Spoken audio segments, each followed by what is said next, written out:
Suede, Animal Nitrate. That's really got a Johnny Marr influence at the end, that guitar, isn't it? Brilliant. Still brilliant. XFM 104.9, Ricky Gervais, Steve Merchant, Karl Pilkington. Tell us about this monkey, Karl. You're gonna love this one, Steve, right?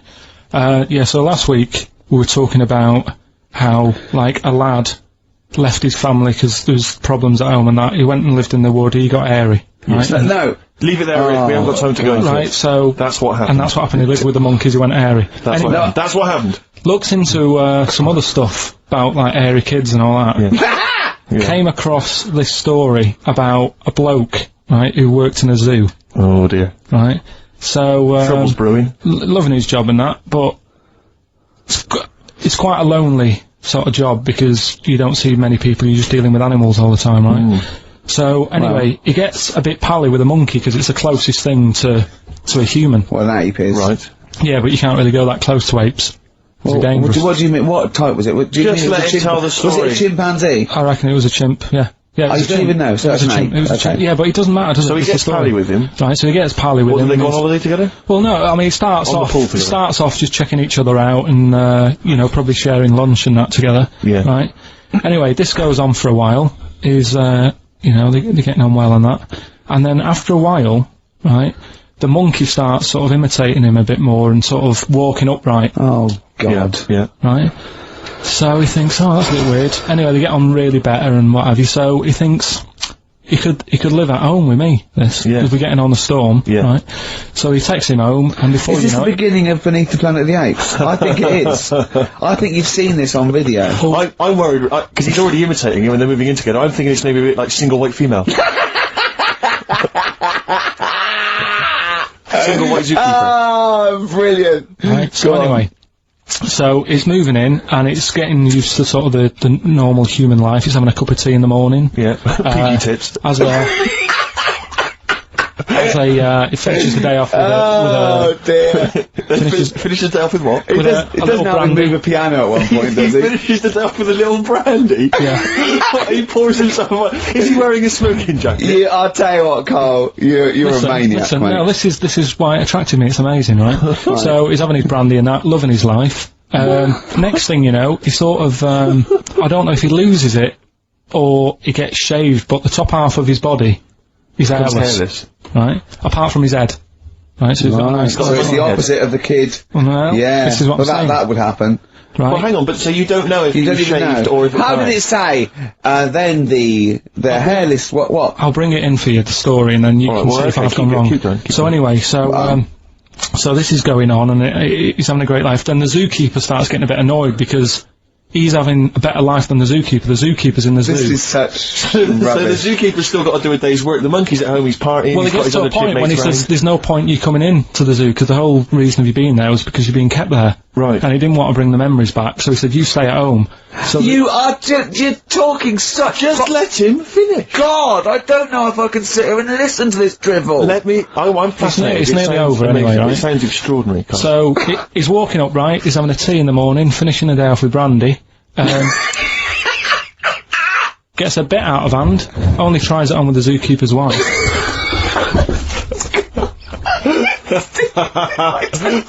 Make him go away, Steve. How does he do that? Well, because he's around humans a lot, he becomes a bit of a charmer. And, But what is it that he could do to seduce her? Pick fleas out of her? he didn't say. He was built. Yeah, he is well known. What about that? What do you mean, what about it, Carl? It's obviously not true. It's obviously not true. This wasn't on the internet, this was in a book, so it's not a quick joke and just, put it on a website. This is in a book. I don't understand how... I love that he becomes a charmer. He's got better taste in brandy. Exactly. And What was it that he was doing that seduced her? I don't know, maybe because he was at home more than the zookeeper was. But what would he be doing, I Carl? love the fact that... He's not going to be talking with her. They're not going to be playing, like, Trivia Pursuit. Maybe she liked the silent type.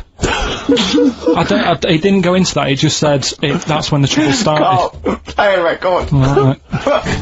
Is that what Suzanne did when she brought you in? Feeder. Just the way I'm feeling. XFM 104.9. I love that. Carl, you're panicking. You've just remembered a song from your childhood, and I don't know what you're talking about. But, I'm gonna give out a number. Please take this number down if you can help, Carl. It's 08700 800 1234. Right. I'm not that bothered. We were talking about a track from the 60s. Yeah. Mighty Quinn. Yeah. And it was on the same compilation. My dad had a tape in the car, and the tape was always on in the stereo thing in the car. And I used to sort of sit through all this stuff I didn't like, but knowing that coming up soon was a song about a monster with purple eyes. It wasn't Puff the Magic Dragon. It wasn't that. A monster. There must be something else about it that give people. Do you remember a chorus or a few lines? It says something like, it was a one-eyed, it had big eyes, purple, and it eats people or something. The big-eyed purple eater. Wasn't there a song called something like that? The big-eyed purple... And it was a hit, I'm sure there was. A song which is something like the Intergalactic Purple Eater or something like that. It's a novelty song. Rubbish. What, by the Bonzo John Yeah, it's that sort of thing, yeah. I'm sure if you know what Carl... Look, the telephones have gone mad! Yeah, well, we'll find out in a bit. I mean, I'm not that bothered, I'm not going to buy it. It's just that we were talking about songs and that. It'll be good to know who it was, but... Yeah. Right, Rockbusters. Okay, now how long, where did you get to the phone? What, do you want to just answer Well, that? ask the phone, so just answer the Yeah, phone. see what it is. Just see if someone's... Hello? Hello, mate. Alright. Yeah, that song, I don't know if it's by, or is that what you want? That's the bit I wanted, really. What's the name of the song? Well, you know how it goes, it's like, one night on a dawn, Yeah. Oh, yeah! Sorry, I don't think you've helped much, though. You can't remember what it's called or who it's by. Well, no, I mean, I know the tune, but that's about it. But he's It done seems well. to me- Steve, yeah, he's done well. He's given up his spare time to call in and sing us a song. Don't diss him. Rick, I'm concerned he's just only marginally remembering it more than Carl is. It was actually in, I think it was in the Blob, no, it was in something like the Blob, actually. I think Steve McQueen was driving away and it was running in a sequence. This is so very familiar. Thanks very much, mate. See if we can get a title off someone. And XFM. Hello, yeah, I know the name of that tune. Go on. It's the Purple-Eyed People Eater? Yeah, that sounds about right. And who's it by? Yeah, well, I'm just at work and, Who is it by? It came to my mind. Do you know who it's by? I don't know who it's by, mate, This sorry. is not enough information. I wouldn't phone in We if I only didn't had half ask the Lewis, information. but we asked him just what the tune was. But I want someone like Paul Gambaccini to call in. He knows what chart position it got to. Okay, right. Thanks very I don't much. think this is enough information. That's two people. The thing We barely is, got if any you know the information. title, we can put it in the internet, can't we, and find out who did it. Yeah. That's full of Brilliant. information. Well, thank you very much for Yeah, calling in. I don't know why they bothered, frankly. Right. Sorry, no, I mean, I just think if you're going to bother to call in a radio station, have the facts. Have all the facts you have. He hasn't got the facts, and he runs the radio station. He doesn't run it. They keep him here like a mascot. He's like a pet, isn't he? They have him running around the office. God. Now listen, it's Rockbusters. I've got the prizes here. Rick, I'll be honest with you. I mean, we've given away some shoddy stuff in the past. This But is it's the worst absolute collection. tat, is it? This is really scraping the bottom of the barrel, Carl. I mean, Let's hold on. The how phones many are going more of mad. these can we give away? If you're still phoning, hang up because we're not going to bother anymore. We really sorry about that. Maybe email us or something. How many of these can we give away? Rick? Look at that. It's only Fools and Horses. It's the video. Christmas special from not this year, the year before. Yeah. I mean, we have given away so many of these. I imagine there's charity shops throughout London. Throwing them away. Yeah, throwing them away. Yeah. So we got that, dear. and if you didn't watch it, if you weren't one of With a the big 20 green, million that watched it. blue-eyed, fat-legged, purple-eater people, if they had a big and had a big boo. It's something like that. And once again, the best chill-out album ever, with, I mean, it's pretty much rubbish. It was a big boo. Actually, no, the songs were okay, but Purple-eater. it's just basically a collection of songs you might have heard on adverts. So enjoy that. Oh god, this one again, the best air guitar album in the world, volume 2. This is no longer an entertainment show. This is three people chatting to each other now and again. Sometimes we remember it's going out, sometimes we just take a call for our own amusement. I mean... It's the same price again.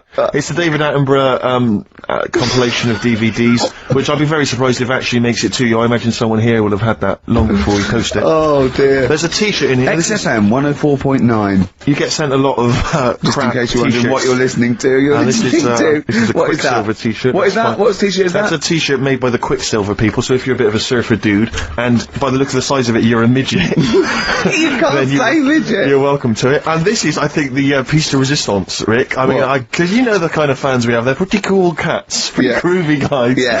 So I imagine they'll be loving on DVD Doctor Who, the Aztecs. That's one of William Hartnell, the first Doctor's classic episodes on DVD. God. There. You know, Rubbish. That's rubbish, Carl. Those prizes. I'm ashamed to give them all. The big topics are like happiness, death, and the first one is marriage and sex and women and all of that. And you meet this guy in Nevada. His name's Vinny, and he's a pickup artist. I mean, he's not after long-term relationship. No. He's after, you know, that every night. But for me, that seems like a nightmare for me. I've never been like that. If you hadn't met Suzanne at that moment, and you had been like this bloke and needing advice about how to meet women, I'd rather not bother. No. It's too much effort. And I think as soon as you've got to put a lot of effort in, I think what's the point? I think you've got to be really at ease. I mean, I've been with Suzanne for 20 years, and some would say, you know, we've got a bit too lackadaisical. Yeah. You know, leaving the toilet door open, or, you know, there's just nothing there. We know each other that well. Do you go to the toilet in front of each other? What I mean is, I don't say I'm going, do you want to come and watch? Right. But what I mean is, I don't bother locking the door and sort of wondering about noises and stuff. Okay. Because we've been together for ages, Right. and we know that's what goes on. Right. I want to read out this bit. In the next page, where you're still talking about this guy, you say, don't get me wrong, the sex thing, it's all right, but I'm not a great believer in going at it all night. Get it done, go to sleep, it's not something you should drag out. I think everything needs to have an end, and if the end seems far away, I never watched Lost for the same reason. Sopranos box set, I really like it, but it's massive. You can have too much. So I'd say do it more often, but quicker. And whenever I go to bed, it's normally because I'm knackered. Do you know what I mean? Yeah. By the time I get up there, and we've got a cat now, so that delays things anyway. So even if it was like, oh, maybe tonight's the night, by the time you've got the cat out and locked up and, you know, we've moved into a house, so there's more doors to check. By the time, and more floors, we're not in a flat, we've got stairs. So by the time you get upstairs, I'm out of breath anyway now. And it's kind of like, oh, right, see you tomorrow, I'm shattered. Why no kids? I just don't want, I don't want any kids. You shouldn't just do it for the sake of it, should you? Because that's, you know, that's not right, is it? You know, people always sort of say, oh, you'll regret not having them when you're older, but what about the other way around? What about if you regret having them? We're not sort of all cut out to be parents, are we? It's just not for me. And the thing is, I don't think my genes are that good. Do you know what I mean? If I was a doctor or something, or I had a really good brain, I'd think, well, those genes need to live on. But mine aren't that good. I mean, I'm in a right state at the moment. Got a bad leg, got a bad foot, bad back. My eyes are bad, I've got to get glasses now. Bald. Do you know what I mean? It's not I'm not a perfect model, really, for life to go on. I'm not that important. So I wouldn't want to wish this on anyone else. I think if I got an urge to have a kid, maybe I'd adopt. That's all right. I think that's the way around it. If I want a kid, there's loads of kids out there and that need looking after, I'd adopt one. That'd be that. And the good thing with that is, if he turns out to be a bit of a nutter, I can sort of say to people, oh, he's not mine. So in a way, I'm distancing myself from him anyway, which is quite good. So that's what I'd do. And he'd also have a name already, wouldn't he, when you adopt? Which is a big sort of pain in the arse thing you have to do, isn't it? The amount of people that have kids and they go, no, we're thinking about the name. It goes on for ages. And then it's a big news when they reveal it and all that. At least with adopting a kid, he comes with it, it's done. Because they're getting sillier and sillier, aren't they, kids' names? Really struggling. I don't know what it is. I don't know if it's because maybe it is that thing on Skype and all that. If you join Skype and you put your own name in, it goes, it's already taken.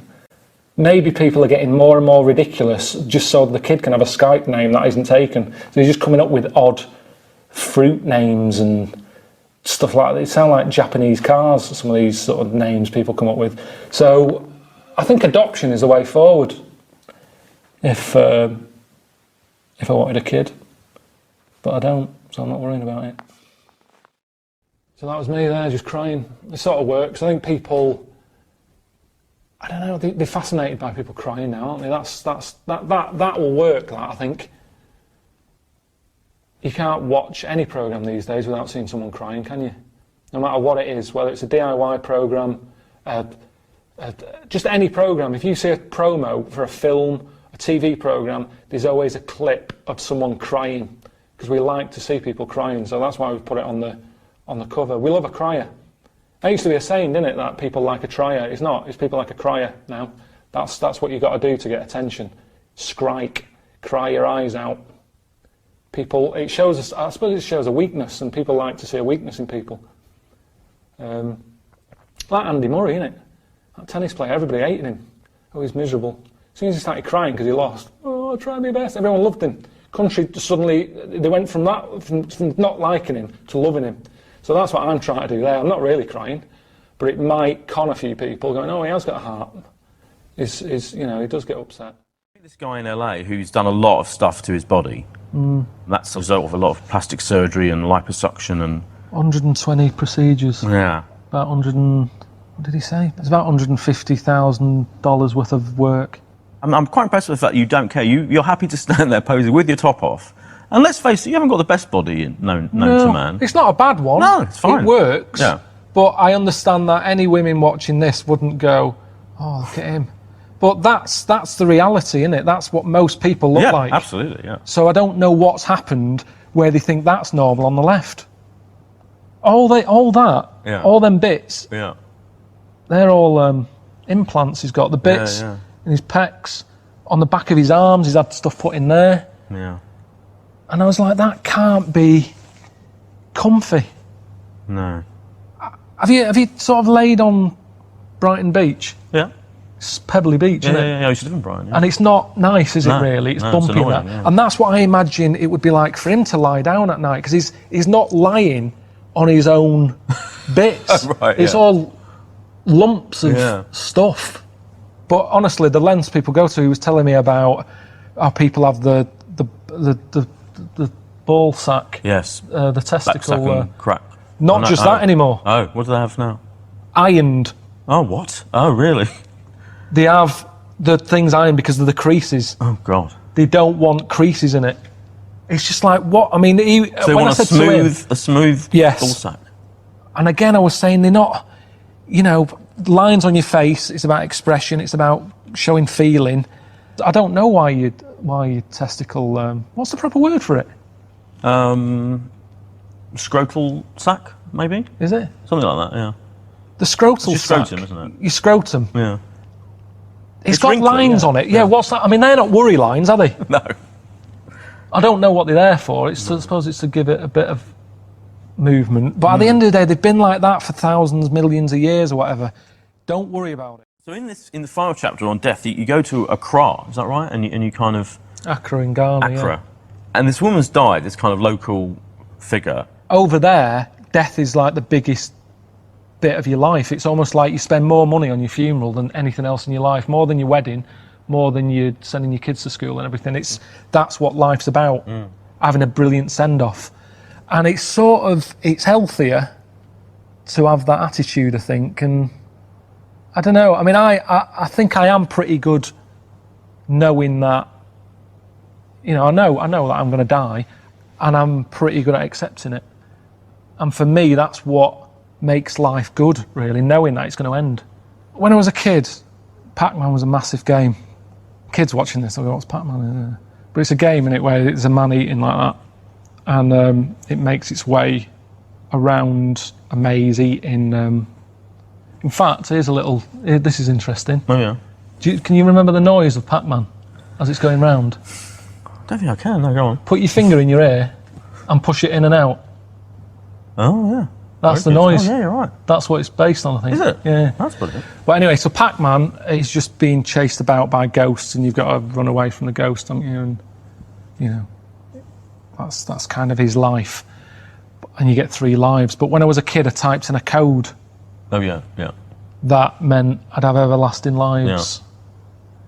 And even then, I remember I played it for, 45 minutes before I got bored of endless amount of lives. But that was a point, I think, when it made me realise that living forever isn't all that. Because for Pac-Man, I think his most happiest time was when the game was over. He wasn't being chased anymore. His whole life was spent being chased, a bit like lives are for us in a way, and it's always someone mithering you for something, you know, and he got in the corner and he had that tablet and that made him happy for, you know, a few seconds. And again, that's like human life, innit? You might sort of have a holiday or something and that lasts a week and then it runs out and then you're back to being chased about. And it was that fact that, you know, it was lasting forever. I worked it out then. So if you could have a cheat code for where life, you don't could, for do life. it. But the thing is, why are they emailing me? Because I'm not taking any bribes. They've got to send the stuff in. No, of course they haven't. But as 100 people send something and you send 99 back.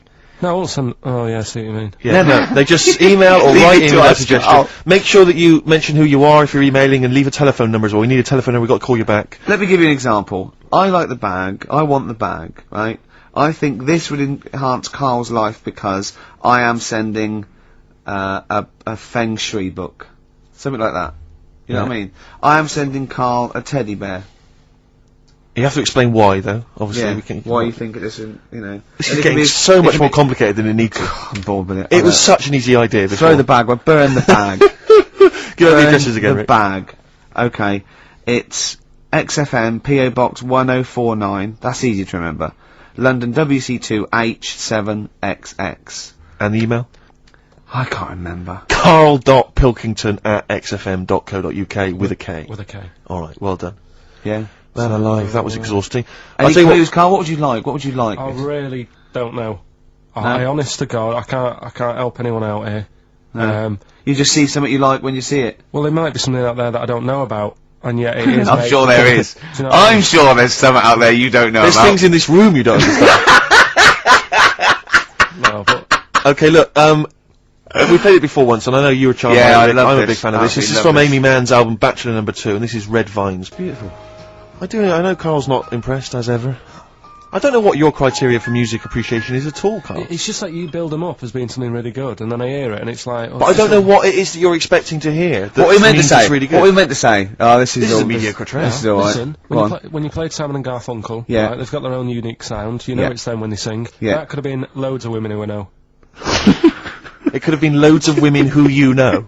You only know your girlfriend. What I mean, Sheryl Crow sounded like Sheryl Crow to me.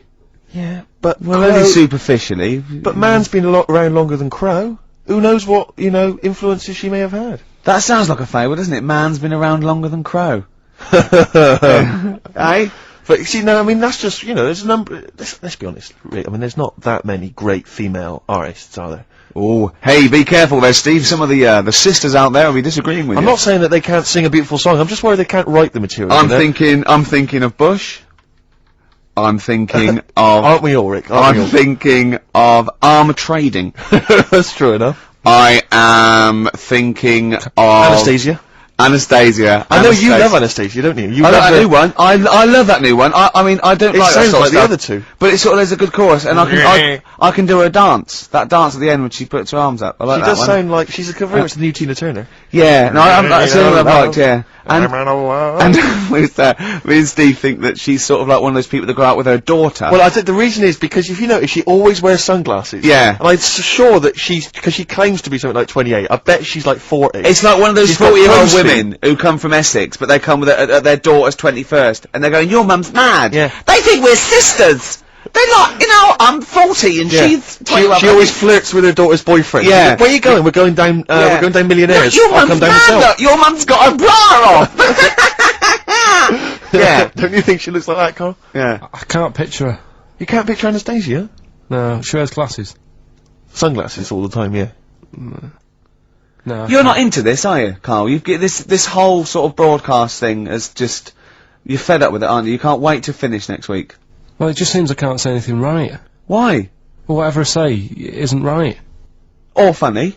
No, but do you know what I mean? What? Because what are you upset about? Well, I laughed at the urban myth, it not being true. Mm-hmm. Yeah, and But one of the things, I'll tell you, that if you take nothing else away from our time on the radio, it should be to be more inquisitive.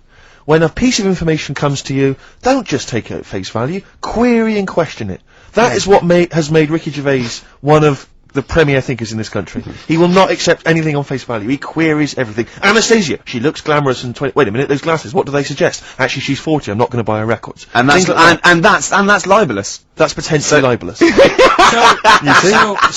hang on a minute. Roy Orbison then, was he starting to look old?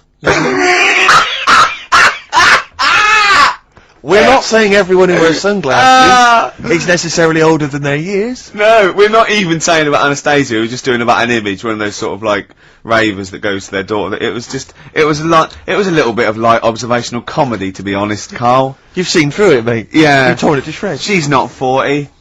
You know what I mean? She doesn't hang out round with much younger people, chatting at their boyfriends. It wasn't true. What do you want? What do you want in life, Carl? Tell me now, because me and Steve can probably sort it out. That is true enough. Come on. What do you want? What's the best thing? What would make your what life song? happy? If you could play any song now, what would it be? Well, we're going to be spinning one of my favourites later on. Killing a Georgie. Killing a We've Georgie. sorted that out. You've probably got a lovely few gifts you can choose from, just because we got a few signatures on a piece of paper. Do you know what I mean? Yeah. What more do you want out of life? I always find that. Do you want a cat? You want a cat, don't you? It's the things that you don't think you're going to get that you enjoy the most, right? Go on, like what? No. Well, like, when you go out for a night and you're expecting just to have a simple little drink and it turns out to be a really nice night, you see people you haven't seen for ages. Yeah. Now, the BAFTAs, so sort of, you expect so much. He's having a go, isn't he? That when you get there, you get that little bit of veg as a starter. And you think, look at it, they've tried to make it look good. But really, as I said to you, I mean, you don't eat veg, which No. I find is mental. But like the starter that we had, that was like, how would you describe that? It was a veg pie. It was like, I thought, I was starving when I came in there, right? And from the, stairs, I could see the tables, and it looked like there was pate laid out, and I was getting excited, I was salivating. Got there, it was a vegetable pie. I said to Steve. So, Vegetable pie. okay, someone took mine, It I gave it wasn't a away. vegetable White House pie. took mine, didn't he? Yeah, but Rick, you won't eat anything. We've discussed this before. All you'll eat is pizza and crisps. Do you know what he said to me in the week? I was picking up my food in the BBC canteen, and he went, right, I'm honestly thinking of stopping having lunch with you. I went, what? He went, it winds me up. I went, what? He said, it winds me up. It winds me up. You won't eat anything. That's a lovely bit of chicken there. You're not eating that. You're not eating that. It winds me up too much. Like you get irritated by people, noise. He said, you eating, it just winds me up, Gervais. And then he went, you're a cock. Yeah. It really annoyed me. His eating habits drive me mad because he's constantly whinging about the fact that he thinks he's got cancer. Every 25 seconds. Wait a minute, I can feel a lump, I can feel a lump. It's your cock. No, it's not, it wasn't there before, it wasn't there, it's a lump, I'm dying, quick to the hospital. I have been, how many times have you been to, like a doctor's clinic and sat in the waiting room, right? Carl, how many times have you been there, right, with a friend of yours? Twice I've been with Ricky.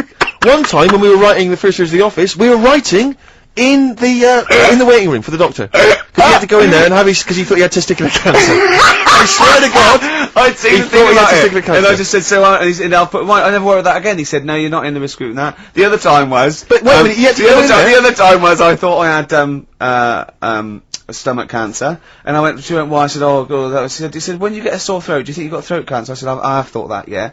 And she sort of said, get out of here, you idiot, and that's what I like that when they do that. But I think it's sort of since my mum died of it, and I just think, oh, God, it's in the family, and that's the thing I worry about, But yeah. don't you prefer, I mean, I don't go because it scares me.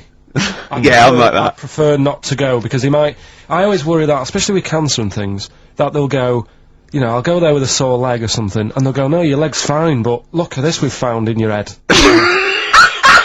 If it's a brain, you'll be laughing! No, but do you know what I mean? Oh. They'll find something, because none of us are perfect, and as you get older, you get little moles and stuff, and, and they'll say, oh, we best get rid of that, and it's like, leave it alone, it's not causing any problems. Imagine arguing! That shouldn't be there. Leave it alone, it's not good. It is, it's getting bigger and it's strangling your lungs. But Rick's sort of like, but my point was, this is what upsets me. He constantly worries about his health. He's constantly obsessed. I found some buboes. I think I've got plague. every 10 minutes he's got something. I started choking once because I thought it was some dust, didn't I? Yeah, he swallowed some dust. He started choking like he'd swallowed a fishbone, right? It was literally, I thought he was going to die. And he from panicked, dust. and he shouted, right, I'm choking, I'm going blue, and I'm trying to hit me, and he's hitting me on the back, and he shouted, I don't know the Heimlich manoeuvre. And I was choking and dying, but then I wanted to laugh, because he panicked going, it's like, if he's gonna die, I want him to know that I didn't know the Heimlich manoeuvre. I did everything I could, but I didn't know the Heimlich manoeuvre, so that was why I couldn't have saved Oh, him. dear. But my point is this, he worries about his health, and yet he eats like a child. He eats crisps, constantly, Coke. He keeps going, oh, I've got a headache, drink some water. Yeah. No, boring, hate it. I did say that, yeah. Chips, pizza, sausages, beans and chips. I've never seen someone eat so much. Sausage. I don't know how he's not bored of it yet. Sausage, chips and beans. Everything that's got to have cheese on it. Parmesan cheese, please. On anything. Why don't they leave it in a restaurant as well? Seriously, why don't they leave the Parmesan cheese? It's like it's gold dust or something. The salt, as much salt as you want, but they come along, and I found myself sneaking. I've said to Jane, look out, is the waiter looking? And I've leant over and did some more Parmesan. I feel really guilty. Just leave it. It was on a trifle. You don't need cheese on dessert. I've explained it to you. Oh dear.